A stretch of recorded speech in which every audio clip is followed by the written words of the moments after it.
Hello everyone. तो जैसे कि आपको फिजिक्स के क्वेश्चंस मिल चुके हैं, तो अब बारी है केमिस्ट्री पोर्शन की। जल्दी से शुरू कर देते हैं। और जो भी आ चुके हैं, आप सबका स्वागत है इंग्लिश बाबा चैनल पे। जो पहली बार आए हैं सब्सक्राइब कर देना। चलिए, तो पहला चैप्टर है आपके सामने, केमिकल रिएक्शंस एंड इक्वेशंस।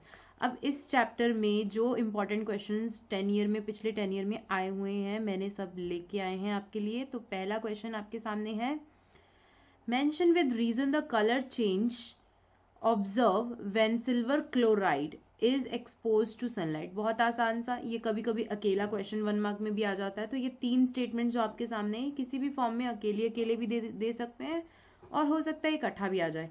तो पहला क्वेश्चन है, सिल्वर क्लोराइड को जब आप सनलाइट में एक्सपोज करते हो तो क्या होता है।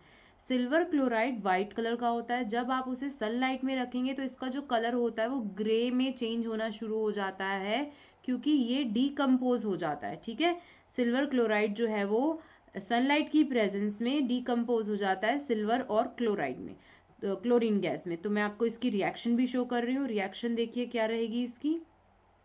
ये सिल्वर क्लोराइड, ठीक है, व्हाइट कलर, सनलाइट की प्रेजेंस में ग्रे सिल्वर, और क्लोरीन गैस में ये क्या हो गया है, कन्वर्ट हो गया है। इसी में आपका नेक्स्ट क्वेश्चन ऊपर है, copper powder is strongly heated in the presence of oxygen. जब आप कॉपर पाउडर को स्ट्रांगली हीट करते हैं ऑक्सीजन की प्रेजेंस में तो क्या होता है।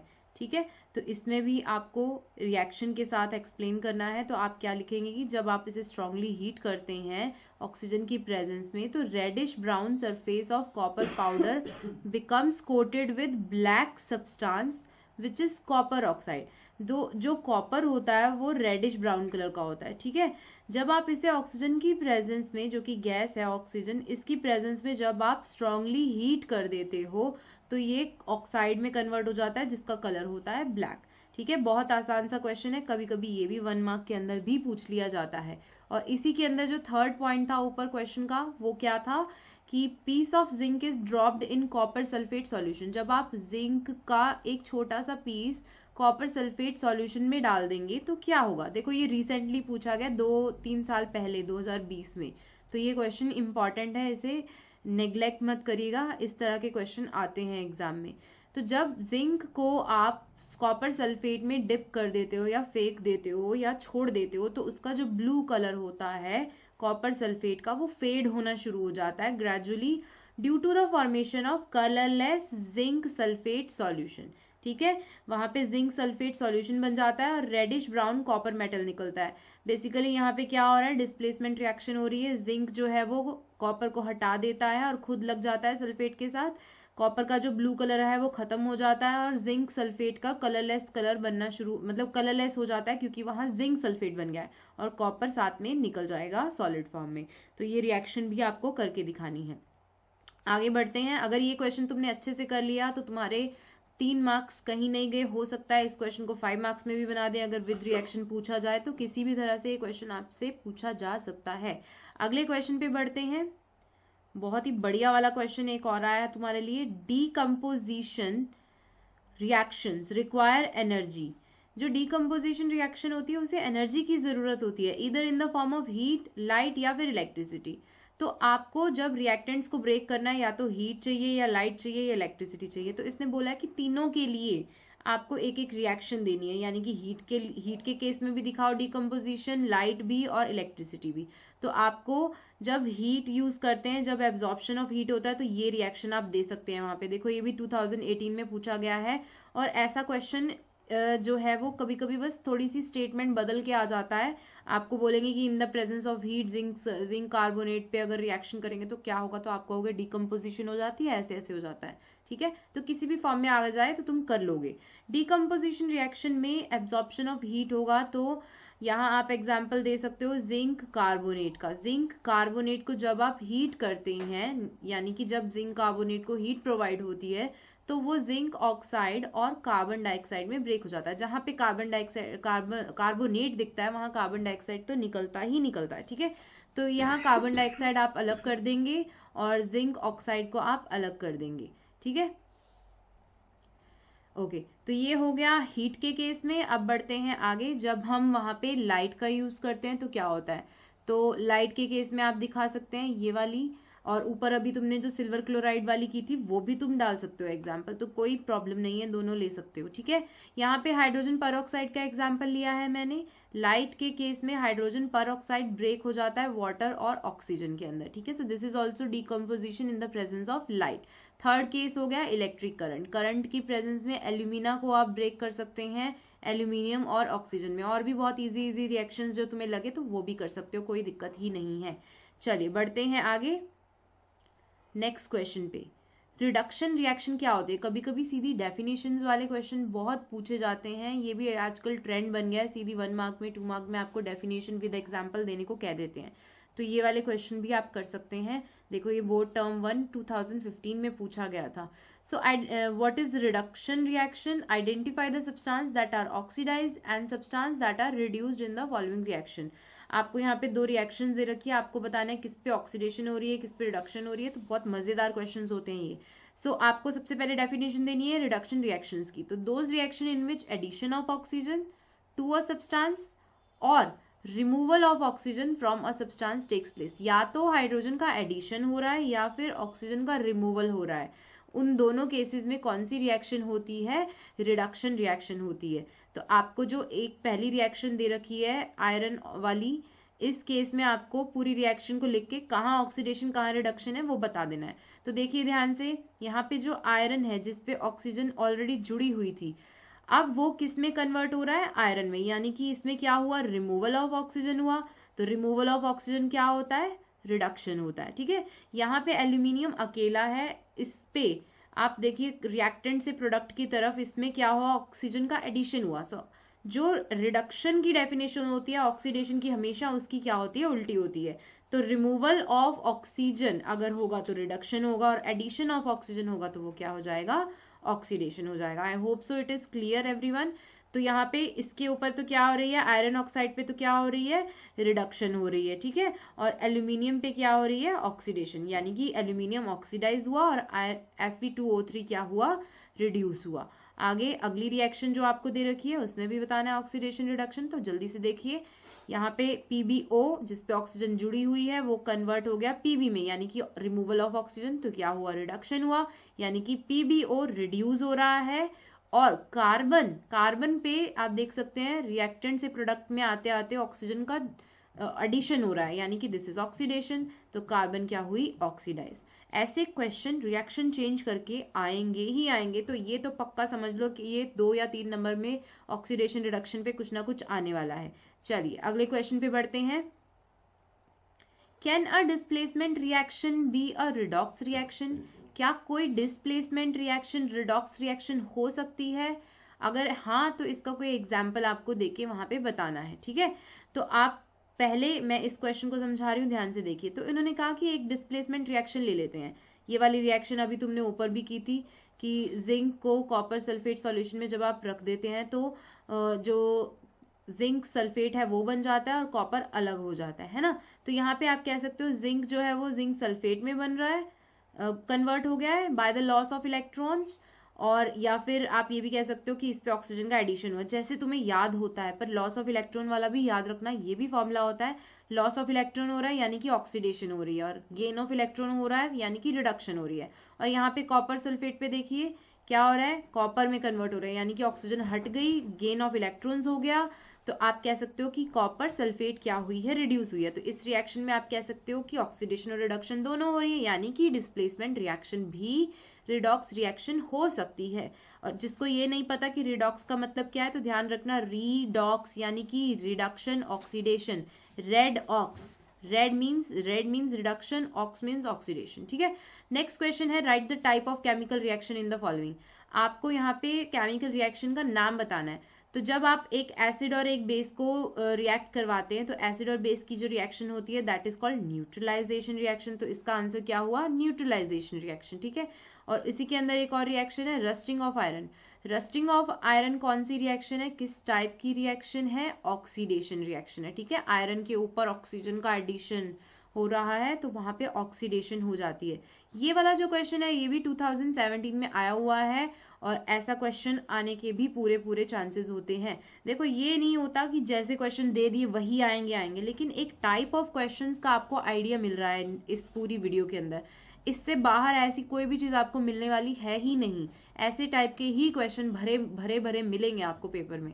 चलिए बढ़ते हैं अगले क्वेश्चन पे। बैलेंसिंग भी आएगी, 100% आएगी, तो बैलेंस करना होगा आपको रिएक्शन को। एल्यूमिनियम और ब्रोमीन, देखो कभी ऐसा भी हो सकता है कि रिएक्शन प्रॉपर वे में इस तरह से लिखी आए तो सीधा बैलेंसिंग करनी है, और ऐसा भी हो सकता है कि आपको खुद उसके सिंबल्स लिखने पड़े और उसे बैलेंस भी करना पड़े, तो दोनों के लिए ही आपको प्रिपेयर करना है। एल्यूमिनियम का सिंबल होता है Al, ब्रोमीन के लिए हम लिखते हैं Br2, ठीक है। एल्यूमिनियम ब्रोमाइड का फॉर्मूला बनता है Al जिसको ये नहीं आता वो 9th क्लास में अच्छे से टॉपिक अगर किए होते तो आपको अच्छे से आता कैसे फॉर्मूला बनता है। तो एल्यूमिनियम और ब्रोमीन जब आप जोड़ रहे हैं तो एल्यूमिनियम ब्रोमाइड बन रहा है। यहाँ आप खुद इसे बैलेंस करेंगे तो देखेंगे कि देखो Br तो 2 टाइम्स है, एल्यूमिनियम 1 टाइम था, जब आप यहाँ पे इसे बना रहे हैं ये 3 टाइम आ गया, यानी कि ये 3 है और ये 2 है, तो हमें इसको किसी ऐसी चीज से मल्टीप्लाई करना पड़ता है कि बराबर हो जाए, इक्वल हो जाए। तो यहाँ पे हमने 3 लगाया, यानी कि ये टोटल वैल्यू हो गई 6, और यहाँ हमने 2 लगा दिया, तो ये Br3 और 2 से मल्टीप्लाई होने पे ये भी 6 बन गया। तो this is balance now. Bromine जो है वो बैलेंस हो गया। अब जब हमने यहाँ 2 लगाया तो एल्यूमिनियम 2 हो गए, एल्यूमिनियम के आगे 2 लग गया, यानी कि एल्यूमिनियम को भी हमें इस साइड लेफ्ट साइड पे भी 2 करना है, तो हमने यहाँ पे भी क्या लगा दिया 2। जो बच्चे ये नहीं जानते कि बैलेंसिंग कैसे होती है तो उसकी प्रैक्टिस जरूर करना, क्योंकि कुछ बच्चे क्या करते हैं बैलेंस करने के लिए नीचे 3 2 ऐसे करके लिख देते हैं। आप फॉर्मूला नहीं बदल सकते हो, आप यहाँ पे सिर्फ अमाउंट चेंज कर सकते हो, उसकी क्वांटिटी बदल सकते हो और कुछ भी नहीं कर सकते हो, ठीक है। स्ट्रिक्टली प्रोहिबिटेड, आप फॉर्मूला बदल ही नहीं सकते हो किसी भी चीज का। चलिए बढ़ते हैं अगले पे। नेक्स्ट है कैल्शियम कार्बोनेट, जब आप लेते हैं तो वो कैल्शियम ऑक्साइड और कार्बन डाइऑक्साइड बनाता है, तो आप इसे बैलेंस करके दिखाएंगे। कैल्शियम कार्बोनेट ये अभी हमने ऊपर किया था इसी तरह का। तो कैल्शियम कार्बोनेट देखो CaO और CO2 में टूट रहा है। क्या आपको लग रहा है कि यहाँ हमें कुछ भी ऐड करने की जरूरत है? नहीं। 3 ऑक्सीजन, ये रही 1 ऑक्सीजन, ये रही 2 ऑक्सीजन, यानी कि यहाँ पे भी 3 ऑक्सीजन है और लेफ्ट साइड पे भी 3 है। एक कैल्शियम, यहाँ पे भी एक ही कैल्शियम है, एक ही कार्बन है यहाँ पे और यहाँ पे भी एक ही कार्बन है, यानी कि there is no need to add anything, यहाँ पे कुछ भी हमें लगाने की जरूरत नहीं है, सब कुछ ऑलरेडी बैलेंस्ड है। थर्ड देखिए, सिल्वर क्लोराइड, सिल्वर और क्लोरीन में ब्रेक हो रहा है, तो ये अभी हमने ऊपर की थी रिएक्शन। इसमें बस आपको क्या करना है, क्योंकि जो सिल्वर जो होता है वो तो Ag होता ही है, लेकिन जो क्लोरीन गैस निकलती है वो 2 होती है, Cl2 होता है वो, तो हमें यहाँ पे 2 है तो इधर भी हमें 2 करने के लिए इधर 2 लगाना पड़ा। जब हमने यहाँ 2 लगाया तो सिल्वर के आगे भी 2 आ गया, यानी कि हमें इस साइड भी 2 लगाना पड़ेगा। तो now all these 3 equations are balanced. अगले क्वेश्चन पे बढ़ते हैं। अगले क्वेश्चन जो शुरू हो रहे हैं वो हो रहे हैं acid base and salt chapter से, तो इसके अंदर भी आपको बहुत अच्छे अच्छे वाले क्वेश्चंस मिलेंगे। और बहुत बहुत बधाई हो, तुम्हारा जो 5th चैप्टर है केमिस्ट्री का वो तो पूरा ही काट दिया CBSE ने, तुम्हारे मजे ही हो गए हैं इस बार। हमारे टाइम पे तो यार तरस ही नहीं खाती थी CBSE, सब कुछ करना पड़ता था, कुछ भी नहीं छोड़ा जाता था। चलो बढ़िया है। नेक्स्ट जो क्वेश्चन है एसिड बेसिस सॉल्ट्स में से वो है what is observed when carbon dioxide gas is pass through lime water. सबसे आसान सा क्वेश्चन है ना, लेकिन यहाँ पे आपसे पूछ लिया गया है कि जब आप कार्बन डाइऑक्साइड को लाइम वाटर में से थोड़ी देर के लिए पास कराते हैं तो क्या होगा, और ज्यादा टाइम के लिए पास कराएंगे तो क्या होगा, और इसकी रिएक्शंस भी लिख के दिखानी है। ये 2016 में पूछा गया है, और इसका जो फर्स्ट सिर्फ इतना वाला पोर्शन है ये तो बहुत बार 2-3 बार एग्जाम में आया ही आया है, लास्ट 10 ईयर के अंदर 4 टाइम्स आराम से आया होगा कि लाइम वाटर में से कार्बन डाइऑक्साइड पास कराते हैं तो क्या होता है, तो ये जरूर पढ़ लेना। तो जब हम कार्बन डाइऑक्साइड को लाइम वाटर में से थोड़ी देर के लिए पास कराते हैं, शॉर्ट इंटरवल ऑफ टाइम के लिए कराते हैं, तो ये मिल्की हो जाता है due to formation of insoluble calcium carbonate, ठीक है। इनसॉल्युबल कैल्शियम कार्बोनेट की वजह से, क्योंकि कैल्शियम कार्बोनेट व्हाइट कलर के प्रेसिपिटेट होते हैं तो वहां मिल्की सब्सटेंस बन जाता है। ये होता है लाइम वाटर का फॉर्मूला, कैल्शियम हाइड्रोक्साइड बोलते हैं इसे। जब आप कैल्शियम हाइड्रोक्साइड में से थोड़ी देर के लिए CO2 पास कराते हैं तो कैल्शियम कार्बोनेट बनता है PPT की फॉर्म में, यहाँ इस एरो का मतलब है प्रेसिपिटेट, सॉलिड फॉर्म बन रही है और वाटर रिमूव हो जाता है, ठीक है, वाटर निकल जाता है। तो यहाँ पे आपको ये हो गई शॉर्ट टर्म के लिए रिएक्शन ये देनी है, लेकिन लॉन्ग टर्म लॉन्ग ड्यूरेशन के लिए जब आप पास कराते हैं तो चेंज हो जाएगा थोड़ा सा। अगर लॉन्ग ड्यूरेशन के लिए आप लाइम वाटर में से CO2 पास कराते हैं तो जो व्हाइट प्रेसिपिटेट जो व्हाइट प्रेसिपिटेट बनते हैं ना उसके अंदर, वो क्या हो जाते हैं, डिजोल्व होने शुरू हो जाते हैं due to soluble calcium hydrogen carbonate. वहां पे बस एक छोटी सी दिक्कत आ जाती है कि जो वो वाटर रिमूव हो रहा था, वो वाटर भी अब उसमें उसके अंदर ही रह जाएगा, तो वो हाइड्रोजन कार्बोनेट की फॉर्म ले लेता है। ठीक है, हाइड्रोजन कार्बोनेट, पहले कार्बोनेट बन रहा था पहले वाली में, अब इसमें हाइड्रोजन कार्बोनेट बन जाता है। तो ये वाली रिएक्शन बहुत अच्छे से देख लेना। ठीक है, यहाँ पे कैल्शियम कार्बोनेट था ऊपर और वाटर था, लेकिन यहाँ पे वाटर इसी के अंदर ले गया वो, और ये पूरी रिएक्शन बन जाएगी आपके पास और ये सॉल्युबल होता है। ठीक है, चलिए बढ़ते हैं अगले क्वेश्चन की तरफ। डरने की कोई बात नहीं है, बहुत आसान पेपर आएगा, डरना मत। और अगर तुम्हारे कॉन्सेप्ट्स क्लियर हैं तो कैसा भी पेपर आ जाए तुम्हें कोई हरा ही नहीं सकता यार। चलिए, right the names of the product formed when zinc reacts with sodium hydroxide. जब जिंक को आप सोडियम हाइड्रोक्साइड से रिएक्ट करवाते हो तो क्या प्रोडक्ट्स बनते हैं, ये पक्का आ जाता है क्वेश्चन यार। ऐसी वाली रिएक्शन को कभी भूलना मत। ये कभी कभी अकेली रिएक्शन पूछ लेते हैं आपसे, कभी इसका टेस्ट पूछ लेते हैं आपसे, तो कुछ भी पूछ सकते हैं, है ना। तो इसने क्या बोला कि जो एक्टिव मेटल्स होते हैं like zinc, they react with strong bases like sodium hydroxide, potassium hydroxide. वैसे तो हमें पता है कि जो मेटल्स होते हैं वो एसिड और बेस से ज़्यादा खास उसमें कोई प्रॉब्लम नहीं होती है इनसे, लेकिन जो एक्टिव मेटल्स होते हैं ये बहुत अच्छे से स्ट्रॉन्ग के साथ तो रिएक्ट कर ही लेते हैं और हाइड्रोजन गैस रिमूव करते हैं, है ना। तो स्ट्रॉन्ग के साथ जब ये रिएक्ट कर रहा है तो सोडियम हाइड्रोक्साइड जो है वो जिंक से रिएक्ट करते ही सोडियम जिंकेट बनाता है। ठीक है, तो जिंकेट बनाता है, फॉर्मूला होता है Na2ZnO2 और हाइड्रोजन गैस रिमूव हो जाती है। इसको बैलेंस्ड फॉर्म में लर्न कर लेना, दैट्स इट। आगे क्या है देखिए, next question, complete and balance the chemical equation. Acid basis के अंदर भी इस तरह के क्वेश्चन आते हैं, बैलेंसिंग भी करनी है और कंप्लीट भी करनी है रिएक्शन। तो ये आपको रिएक्टेंट दे देते हैं, आपको प्रोडक्ट बनाने हैं। देखो अभी अभी ऊपर पड़ी है ये रिएक्शन, ठीक है, दूसरी बार दिखा दी इसने इस तरह की।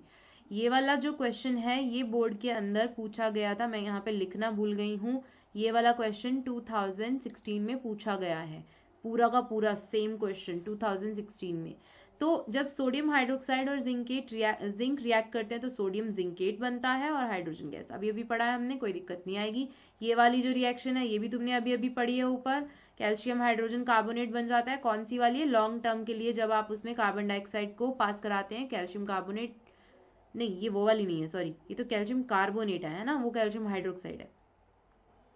एक मिनट रुक जाओ, एक मिनट रुक जाओ, नहीं नहीं नहीं नहीं, सही है सही है, यही वाली रिएक्शन है। यहाँ पे कैल्शियम कार्बोनेट जो बना था उसमें वो बन जाता है। ठीक है, सॉरी सॉरी, हमसे मिस्टेक हो जाती है कभी कभी। चलिए, तो same as it is reaction वहाँ पे आपको डाल देनी है। वो जो कैल्शियम हाइड्रोक्साइड वाली है वो शॉर्ट टर्म के लिए, और जो कैल्शियम कार्बोनेट के अंदर है वो लॉन्ग टर्म के लिए। चलिए अगला क्वेश्चन क्या है, HCl और वाटर जब रिएक्ट करते हैं तो क्या होता है। तो आपके पास H3O पॉजिटिव, यहाँ पे पॉजिटिव लगा लेना, यानी कि हाइड्रोनियम आयंस बनते हैं और क्लोराइड आयन बनते हैं। ठीक है, चलिए बढ़ते हैं अगले क्वेश्चन की तरफ। एन एक्वस सॉल्यूशन, देखो ये वाला जो क्वेश्चन है ये MCQ की फॉर्म में है आपके सामने, तो ये 1 मार्क में क्वेश्चन भी पूछा जा सकता है, ये 2020 में पूछा गया है। N aqueous solution A turns phenolphthalein solution pink. ठीक है, एक एक्वस सॉल्यूशन है A जो कि फिनोफ्थलीन सॉल्यूशन को पिंक कर देता है। On addition of an aqueous solution B to A, एक और एक्वस सॉल्यूशन को A में मिलाने पे जो पिंक कलर है वो फिर से खत्म हो जाता है, यानी कि डिसअपियर हो जाता है, वो कलरलेस हो जाता है। तो आपको ये पूछा गया है कि कौन सी स्टेटमेंट सही है for solution A and B। तो यहाँ पे आपको लिखा मिल रहा है, आंसर क्या है, C। अब क्यों है C, फटाफट से सुन लो। A has greater pH than 7 and B has pH less than 7। अब तुम लोगों को पता ही है जो बेस होते हैं वही ऐसा कर सकते हैं जो फिनोफ्थलीन सॉल्यूशन को पिंक कर देंगे, है ना। और जब हम उसमें एसिडिक सॉल्यूशन डालेंगे तो वो पिंक कलर खत्म हो जाएगा। तो बस ये उसी चीज को यहाँ पे समझा रहा है कि ग्रेटर pH देन 7, यानी कि ये बेसिक था इसलिए उसने उसको पिंक कर दिया, और वापस जो दूसरे वाला है उसका 7 से कम है, यानी कि ये एसिडिक फॉर्म है, और उसने उसको वापस क्या कर दिया, कलरलेस कर दिया। I hope so it is clear. A जो है वो बेस है और B जो है वो एसिड है। अगला क्वेश्चन, ये 2017 में पूछा गया आपसे कि एंटासिड कैसे काम करते हैं। बहुत ही आसान सा क्वेश्चन है यार, बच्चों वाला क्वेश्चन, और मार्क्स फ्री के मिलते हैं यहाँ पे। तो यहाँ पे क्या कह रहा है, एसिडिटी जब होती है हमारे पेट में वो किस वजह से होती है, जब एक्सेस HCl बनता है ना, हमारे पेट में जब एक्सेस हाइड्रोक्लोरिक एसिड बनता है, इससे हमें इनडाइजेशन की प्रॉब्लम होती है, पेन होता है, इरिटेशन होती है, गैस बन जाती है ना। तो मिल्क ऑफ मैग्नीशिया यानी कि मैग्नीशियम हाइड्रोक्साइड जो होता है वो एक एंटासिड का काम करता है। यहाँ पे जिसको नहीं पता एंट एसिड क्यों बोला जा रहा है, तो एंट का मतलब होता है ऑपोजिट, यानी कि एसिड का ऑपोजिट मींस बेस। ठीक है, तो जो मैग्नीशियम हाइड्रोक्साइड है, मिल्क ऑफ मैग्नीशिया, ये एक बेस होता है, ये दवाई होती है, गोली होती है बेसिक नेचर की। तो क्योंकि ये बेसिक नेचर की होती है, ये क्या करती है, एक्सेस HCl से रिएक्ट करती है और हमारे स्टमक में जो एक्सेस HCl बनता है उसे क्या कर देती है, न्यूट्रलाइज कर देती है। तो किस तरह से न्यूट्रलाइज कर रही है, देखो MgOH ट्वाइस में HCl जो है वो ऐड करते हैं। जब हम ऐड नहीं कर रहे, यानी कि ये हमारे टमी में है, ये हमने खाली गोली, ये इसने इसके साथ रिएक्ट करके क्या बना दिया, सॉल्ट फॉर्म बना दी, यानी उसे न्यूट्रलाइज कर दिया और वाटर बन गया। ठीक है, मतलब कि एसिड खत्म हो गया। चलिए बढ़ते हैं आगे। Baking soda is a mixture of sodium carbon, ये भी एक MCQ है, तो ये आपसे 1 मार्क में पूछ लिया जाता है। व्हाट इज बेकिंग सोडा, तो आप क्या बोलोगे, बेकिंग सोडा क्या होता है, सोडियम हाइड्रोजन कार्बोनेट और टार्टरिक एसिड का मिक्सचर होता है। बेसिकली टार्टरिक एसिड क्या होती है, एक एडिबल एसिड होती है जो खाई जाने वाली होती है। जो ये हम केक वेक बनाते हैं इन सब में हमें इसको यूज करना पड़ता है। तो this is used as baking, इसका पूरा नाम दे दिया जाता है baking soda, sodium hydrogen carbonate यानी कि NaHCO3। चलिए बढ़ते हैं अगले क्वेश्चन की तरफ। Metals and non metals chapter पे आ गए हैं अब हम। तो इसके अंदर बहुत आसान सा क्वेश्चन पहला दिख रहा है आपको, 2015 में पूछा गया है ये वाला क्वेश्चन। फर्स्ट क्वेश्चन क्या है कि name a metal which is the best conductor of heat, heat का सबसे अच्छा conductor, best conductor of heat होता है सिल्वर। फटाफट देखते जाओ। जिसका सबसे लो मेल्टिंग पॉइंट होता है गैलियम, गैलियम का सबसे लो मेल्टिंग पॉइंट होता है। डज नॉट, वो मेटल जो रिएक्ट नहीं करता ऑक्सीजन से चाहे कितना भी हाई टेम्परेचर हो जाए। तो सिल्वर और गोल्ड होते हैं जो रिएक्ट नहीं करते ऑक्सीजन से, भले ही कितना आप टेम्परेचर हाई कर देंगे। और लास्ट पूछ रहे हैं कि मेटल जो सबसे ज्यादा डक्टाइल होता है कौन सा होता है, गोल्ड। ठीक है, gold is ductile metal, gold is the most ductile metal. आगे बढ़ते हैं next, compare in the tabular form. ये अगर टेबुलर फॉर्म में नहीं आएगा तो ये सीधा आपसे रिएक्शन भी पूछ सकता है कि सोडियम जब कोल्ड या हॉट वाटर से रिएक्ट करता है तो क्या होता है, कैल्शियम जब करता है तो क्या होता है। तो ये आपसे सीधा भी पूछ सकते हैं। हो सकता है टेबुलर फॉर्म में ना आए, लेकिन टेबुलर फॉर्म में आप उसे इजीली पढ़ पाएंगे। ठीक है, जल्दी से देखिए। तो जब सोडियम रिएक्ट करता है वाटर से, तो सोडियम और वाटर की रिएक्शन बहुत खतरनाक होती है, बॉम्ब फूटता है उसके अंदर। 2020 में पूछा गया है, ये कोल्ड वाटर से भी बहुत अच्छे से रिएक्ट कर लेता है, हॉट तो जरूरत ही नहीं पड़ती। ठीक है, तो कोल्ड वाटर से ही ये बहुत वायलेंटली क्या करता है, रिएक्ट करता है, हाइड्रोजन गैस बनती है, सोडियम हाइड्रोक्साइड बनता है। नेक्स्ट है कैल्शियम। कैल्शियम जो है वो थोड़ा सा लेस वायलेंट होता है। ठीक है, जितना ये बॉम्ब पटाखे फोड़ता है ऐसा कैल्शियम नहीं करता है। कैल्शियम नॉर्मली रिएक्ट कर लेता है और कैल्शियम हाइड्रोक्साइड और हाइड्रोजन गैस बनाता है। और तीसरे पे बढ़ते हैं मैग्नीशियम पे। मैग्नीशियम कोल्ड वाटर से रिएक्ट नहीं करता है, ये सिर्फ हॉट वाटर से रिएक्ट करता है। ठीक है, जब ये हॉट वाटर से रिएक्ट करता है तो मैग्नीशियम हाइड्रोक्साइड बनता है और ये बनता है। अभी अभी मैंने तुम्हें ऊपर बताया था मैग्नीशियम हाइड्रोक्साइड क्या होता है। जल्दी जल्दी जल्दी जल्दी कमेंट में लिख देना। जिसने यहाँ पे वीडियो को स्टॉप करके आंसर लिखा होगा तो बहुत अच्छा बच्चा है, उसने ध्यान से सुना है। मैग्नीशियम हाइड्रोक्साइड होता है मिल्क ऑफ मैग्नीशिया, जो कि एक एंटासिड है। जब आपके पेट में एसिड बनती है तो आप इसे यूज करते हैं। ठीक है, इंडाइजेशन के लिए। चलिए अगले क्वेश्चन पे बढ़े। यहाँ तक अगर किसी को कुछ समझ नहीं आया तो जरूर पूछ लेना वीडियो में कमेंट करके, I will try to reply. और जिसे वीडियो अच्छी लगेगी तो आगे शेयर करना, कमेंट करना और चैनल को सब्सक्राइब कर लेना। ठीक है, बढ़ते हैं अगले क्वेश्चन की तरफ। ये भी 2020 में पूछा गया है। देखो रिसेंट वाले भी जो 2-3 साल में आते हैं वो 2-3 साल बाद फिर रिपीट जरूर करते हैं, तो मैं इसलिए लेके आई हूँ। तो यहाँ पे भी आपको कंप्लीट और बैलेंस करना है। ठीक है, तो यहाँ पे Al2O3 HCl से रिएक्ट कर रहा है तो क्या बनता है, ये बनता है एल्यूमिनियम क्लोराइड और वाटर। बहुत आसान होता है यार, तुम्हें अगर कभी भी देखो तुम, ऑक्सीजन और हाइड्रोजन हमेशा वाटर बनाने की ही कोशिश करते हैं, तो पहले ही वाटर बना दो। क्या बचा, Al बचा, Cl वाली फॉर्म बची। तो AlCl कैसे जुड़ते हैं, इस फॉर्मूला के साथ। जिसको ये चीज नहीं आती वो बहुत ध्यान से ये चीज देख लो कि जो एल्यूमिनियम और क्लोरीन का फॉर्मूला है वो कैसे बनता है। एल्यूमिनियम की जो होती है +3 स्टेट होती है और जो क्लोरीन होता है वो -1 होता है। तो इसके साइन हटाते हुए हम इसका फॉर्मूला बना देते हैं इस तरह से। ठीक है, तो AlCl3 बनने के बाद जब हमें इसे बैलेंस करना है तो हम कैसे बैलेंस करेंगे, देखिए ध्यान से क्योंकि ये जो क्लोरीन है वो 3 है और यहाँ पे जो क्लोरीन है वो 1 ही है। अच्छा, अगर मैं यहाँ पे 3 लगा देती तो बैलेंसिंग गड़बड़ हो जाती, क्योंकि वाटर जो है वो 3, यहाँ हाइड्रोजन 3 नहीं हो सकते, तो हमने उसे किसी ऐसी चीज से मल्टीप्लाई करना है जिससे वो इक्वल हो जाए। तो यहाँ 3 लग करने पे ये 6 हुआ, ये भी 6 करना पड़ा, ये 6 हो गया, तो इसको भी 2 करके इसके साथ मल्टीप्लाई करके 6 बनाना पड़ा, है ना।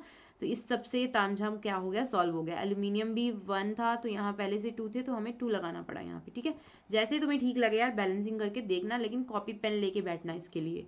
चलिए, यहाँ पे K2O और वाटर जब रिएक्ट करते हैं तो KOH बनता है, इसमें कुछ भी नहीं है। देखो 2 थे ये, तो हमने आगे भी 2 लगा दिया, सब बैलेंस्ड हो गया। आयरन और वाटर की रिएक्शन, आयरन जब वाटर से रिएक्ट करता है तो Fe3O4 और 4H2O बना रहा है। Fe3O4 और H2 बना रहा है, ये 4 तो हमने बैलेंस करने के लिए लगाया है, ठीक है। यहाँ पे तो यहाँ पे H2 थे, यहाँ पे क्योंकि 3 था तो हमने इस पे 3 लगा दिया, और इसे भी हमने बैलेंस करने के लिए, ऑक्सीजन 4 करने के लिए यहाँ 4 लगा दिया, और यहाँ 4 लगा तो ये 8 हो गया, और इसे भी 8 बनाना पड़ा, तो यहाँ पे भी हमें क्या लगाना पड़ा, 4। Hope so it is clear. बढ़ते हैं अगले क्वेश्चन की तरफ। नेक्स्ट ऐसा क्वेश्चन भी आता है यार, याद रखना, एक्स नाम का एक एलिमेंट इसमें डाला गया तो वो बना, ये बना, बताओ क्या हुआ। तो बहुत आसान सा है, देखो ध्यान से, तुम्हें समझ में आ जाएगा। एक element x displaces iron from the aqueous solution of iron sulphate, ठीक है।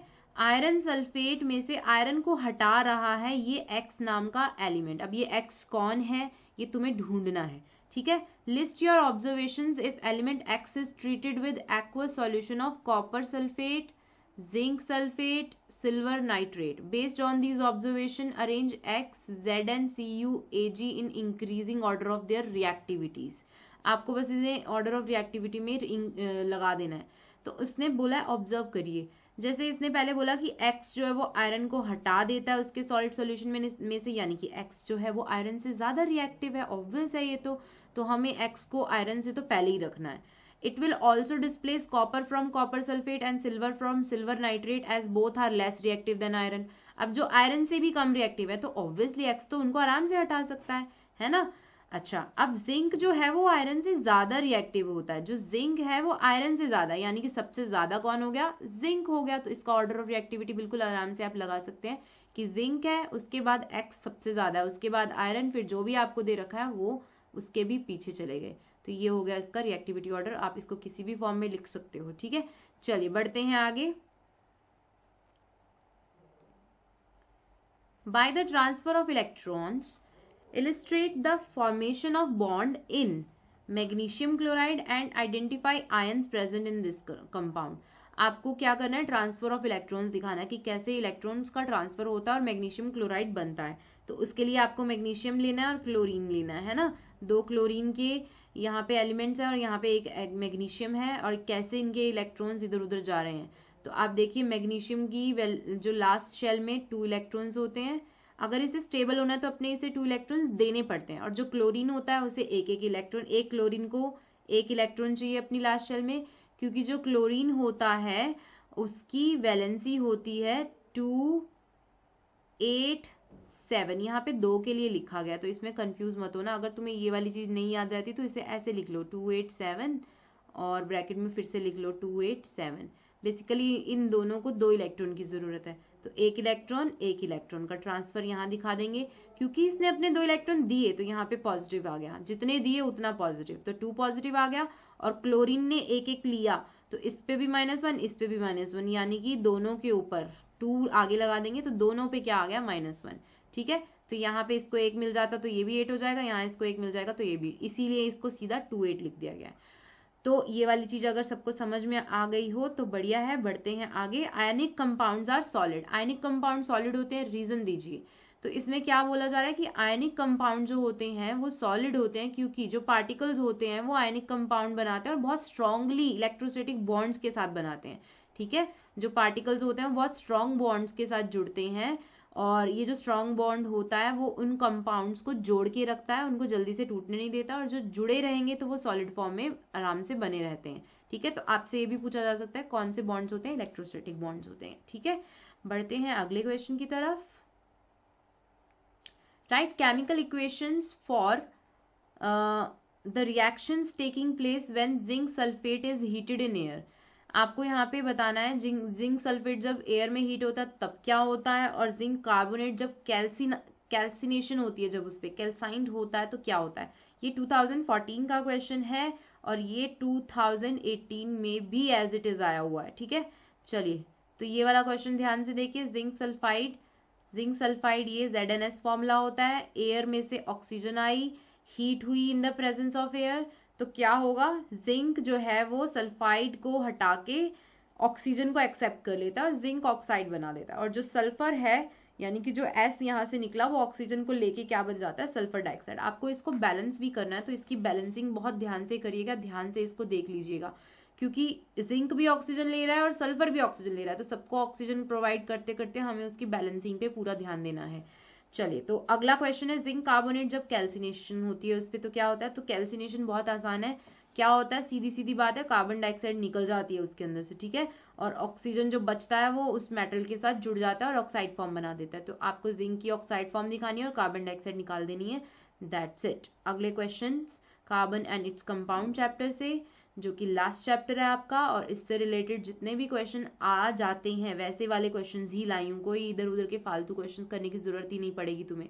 चलिए तो पहला क्वेश्चन क्या है तुम्हारे पास, कोवेलेंट कंपाउंड्स का मेल्टिंग पॉइंट लो होता है, बॉइलिंग पॉइंट लो होता है, क्यों है ऐसा। जो कोवेलेंट कंपाउंड्स होते हैं उनका मेल्टिंग पॉइंट बॉइलिंग पॉइंट इसलिए लो होता है क्योंकि उनकी जो फोर्स ऑफ अट्रैक्शन होती है बहुत कम होती है। उनके जो कंपाउंड्स होते हैं वो बहुत वीक फोर्सेस से जुड़े हुए हैं। ठीक है, तो इससे क्या होता है कि जरा से भी हीट देते हो जब आप उन्हें तो वो टूट जाते हैं। ठीक है, उनकी जो मॉलिक्यूलर फोर्सेस होती हैं वो ब्रेक हो जाते हैं और कोवेलेंट कंपाउंड भी क्या हो जाते हैं, टूट जाते हैं।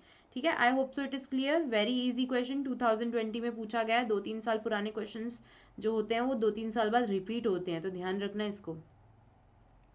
Right the molecular formula of first 2 members of homologous series having functional group OH। ये 2017 का क्वेश्चन है। ये इतना भी मतलब आपको डरने की जरूरत नहीं है, बहुत आसान सा है। इस पे चाहे तुम जरा सा बस पढ़ के भी चले जाओगे तुम्हें ये चीजें वैसे ही याद हो जाती हैं। तो फंक्शनल ग्रुप OH किसका होता है, अल्कोहल का होता है। तो first 2 members of homologous series बोल रहे हैं ये, तो फर्स्ट 2 मेंबर्स के लिए आपको एक कार्बन लेना है, कार्बन के पूरे बॉन्ड कंप्लीट करने हैं, यानी कि 3 पे तो हाइड्रोजन ही आ गया और 1 पे आ गया OH, यानी कि फर्स्ट कंपाउंड क्या हो गया, CH3OH। सेकंड के लिए क्या करोगे, 2 कार्बन लोगे, दोनों के बॉन्ड्स कंप्लीट करिए, यहाँ तीनों पे हाइड्रोजन आ जाएगा, इधर भी हाइड्रोजन इधर भी हाइड्रोजन, और लास्ट में क्या आ गया, OH, यानी कि CH3 CH2OH। तो ये हो गए 2 मॉलिक्यूलर फॉर्मूलाज। आसान सा था बिल्कुल। चलिए अगले क्वेश्चन पे चलते हैं। ये क्वेश्चन देखो 2 बार रिपीट हुआ है, 2013 में 2018 में, तो 2 साल ये आया है, यानी कि देखो 4-5 साल के गैप पे दोबारा आया, अब फिर आने के चांस हो सकते हैं। ठीक है, तो ये आपको यहाँ पे दे रखा है, इसका नाम क्या है, बस ये पूछ रहे हैं। तो इस बार देखो IUPAC नेमिंग जो है वो डिलीट नहीं हुई है, सिलेबस में है। पिछले साल तो चलो हट गई थी, लेकिन अब फिर से कार्बन एंड इट्स कंपाउंड पूरा चैप्टर आ रहा है, कुछ भी छोड़ना मत इस चैप्टर में से। जिस बच्चे ने IUPAC नेमिंग पे नहीं कॉन्सेंट्रेट किया वो थोड़ा सा इसे जरूर पढ़ लेना, कुछ बेसिक तो जरूर पढ़ के जाना। चलिए CH3 CH2OH, अभी अभी ऊपर मैंने बताया 2 कार्बन इथ होता है। ठीक है, इथ वर्ड लग जाता है उसके लिए, 2 कार्बन के लिए इथ बोलेंगे। अब क्योंकि ये अल्कोहल का ग्रुप है, अल्कोहल के लिए हम लगाते हैं OL, तो ये C2 होगा तो इसे हम इथेन बोलते हैं, इथेन। लेकिन क्योंकि हम इसके साथ OH ग्रुप जोड़ रहे हैं, देखो ये बॉन्डिंग पूरी कर लिया करो, ये करने की जरूरत नहीं होती पर चलो कर दो। तो ये जो E हटा के हम क्या लगा देते हैं, OL, तो ये बन जाएगा नाम इथेनॉल। ठीक है, अगला क्वेश्चन है आपके पास, अगला जो नाम है वो क्या है। अब यहाँ पे जो है फंक्शनल ग्रुप है ये वाला CHO, और CHO जो होता है वो एल्डिहाइड ग्रुप होता है। कौन सा होता है, एल्डिहाइड। एल्डिहाइड के लिए जो हम उसकी नेमिंग करते टाइम लास्ट में जो लगाते हैं वो होता है अल। जैसे इसके लास्ट में OL लगता है तो इसके लास्ट में AL लगता है, क्योंकि एल्डिहाइड है तो अल AL। ओके, ऐसे ही सेम टू सेम इथेन लिखना है, E काट के AL लगा देना है। तो ये 2 कार्बन थे इसलिए इथेन, और क्योंकि CHO ग्रुप है, फंक्शनल ग्रुप जो है वो एल्डिहाइड है तो अल।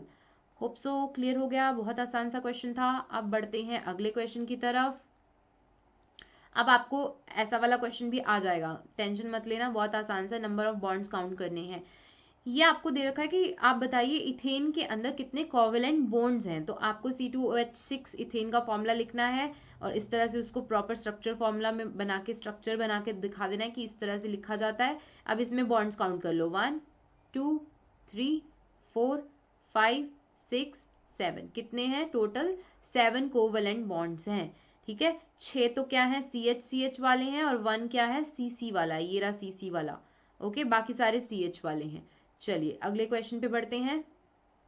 अगला क्वेश्चन है आपके पास, why are most carbon compounds poor conductors of electricity. बहुत अच्छा क्वेश्चन है और आने के चांस भी हैं। जो कार्बन कंपाउंड होते हैं वो पुअर कंडक्टर ऑफ इलेक्ट्रिसिटी क्यों होते हैं? Due to catenation. कैटिनेशन वो प्रॉपर्टी होती है जिसमें कार्बन जो है वो आगे बॉन्डिंग करता रहता है, जुड़ता रहता है। कार्बन फॉर्म्स कोवेलेंट बॉन्ड, उसमें कोवेलेंट बॉन्डिंग होती है with the constituent elements in the carbon compound, hence it does not have mobile electrons and carbon compounds do not dissociate themselves into ions and hence they are poor conductor of electricity। क्या बोल दिया ma'am? सीधी सीधी भाषा में सुनो, जो carbon होता है क्योंकि वो कैटिनेशन करता है उसके सारे बॉन्ड्स फिल होते हैं, उसके पास कोई फ्री इलेक्ट्रॉन्स नहीं है, इलेक्ट्रॉन्स उसके पास बचते ही नहीं है।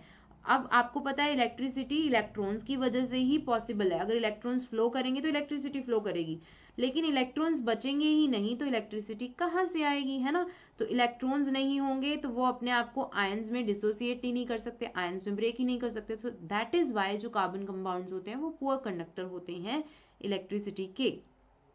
नेक्स्ट क्वेश्चन है आपके पास, आइसोमर्स क्या होते हैं और आपको ब्यूटेन के आइसोमर्स बना के दिखाने हैं। आता है 100% और ज्यादातर हमेशा आजकल क्या बहुत टाइम से जब भी देखा है ब्यूटेन का ही देखा तो या फिर पेंटेन दे देंगे या ब्यूटेन दे देंगे, उसके स्ट्रक्चर्स बनाओ आइसोमेरिक। तो आइसोमर्स क्या होते हैं? वो मॉलिक्यूल्स होते हैं जिसमें सेम मॉलिक्यूलर फॉर्मूला लेकिन डिफरेंट स्ट्रक्चर्स बनते हैं। ठीक है, याद रखना 4 से नीचे वाले 3 कार्बन 2 कार्बन वाले 1 कार्बन वाले इनके आइसोमर्स नहीं बनते। ठीक है, क्योंकि ये प्रॉपर चेनिंग इनकी पॉसिबल ही नहीं है, हम उसे अरेंज नहीं कर पाते, उनका स्ट्रक्चर्स पॉसिबल नहीं होते आइसोमेरिक, बस सीधी सीधी बात है। तो 4 से स्टार्ट हो रहा है, तो यहाँ आप क्या बोलेंगे? सेम मॉलिक्यूलर फॉर्मूला यानी कि C4H10 लेकिन डिफरेंट स्ट्रक्चर्स। तो अब देखो डिफरेंट स्ट्रक्चर्स कौन कौन से हैं इसके, ये रहे। ये हमने ब्यूटेन का स्ट्रक्चर बना दिया, 1 2 3 4 4 कार्बन ब्यूटेन और बाकी सारे बॉन्ड्स H से फिल कर दिए। लेकिन आप इसे इसकी चेन छोटी करके यानी कि चेन में 3 कार्बन करके और एक कार्बन को बीच में ले आओ।